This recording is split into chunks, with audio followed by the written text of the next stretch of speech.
Portable toilet. चला portable toilet, portable toilet. हो madam, घ्यायचं का पोर्टेबल टॉयलेट? ए नको बाबा जा. नका येऊ. चला पोर्टेबल टॉयलेट, पोर्टेबल टॉयलेट. आडायचं नाही, नाडायचं नाही, डायरेक्ट सोडायचं. हो दादा, घ्यायचं का पोर्टेबल टॉयलेट? बरं झालं बाबा, टाइम आला. 2 तास झाले, जोरात आलती. द्या मग लवकर दा.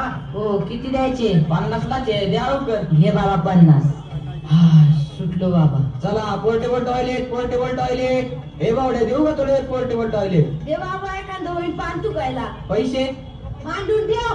तो तसंच असते बाबा. हो मॅडम, देऊ का तुम्हाला एक पोर्टेबल टॉयलेट? नको नको, लाज बीज वाटते का काय बाई माणसाला विचारतो. अहो, लाज वाटायचं काय याच्यात मॅडम? या चाकांच्या ट्रॅफिक मुळे 30-40% लोकांचं मूतखड्याचं प्रमाण वाढले. तुम्हाला नसेल घ्यायचं तर नका घेऊ. ज्याचं करावं भलं ते म्हणते माझंच करत.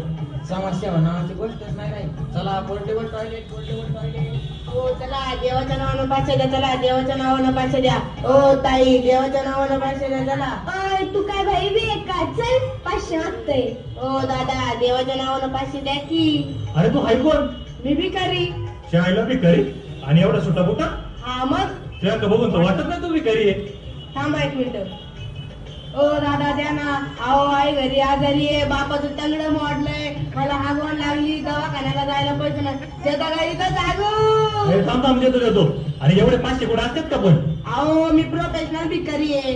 अंबानीच्या साईडला माझा बंगला आहे. इथं माझी 4थी पिढी भीक मागायची. एवढा वेळा झाला काय? पाहिला या धंद्यात तुला पैसे दिसतात. मला घेतो का उद्यापासून? नाही खानदाना सेवा आम्ही कोणाला घेत नाही.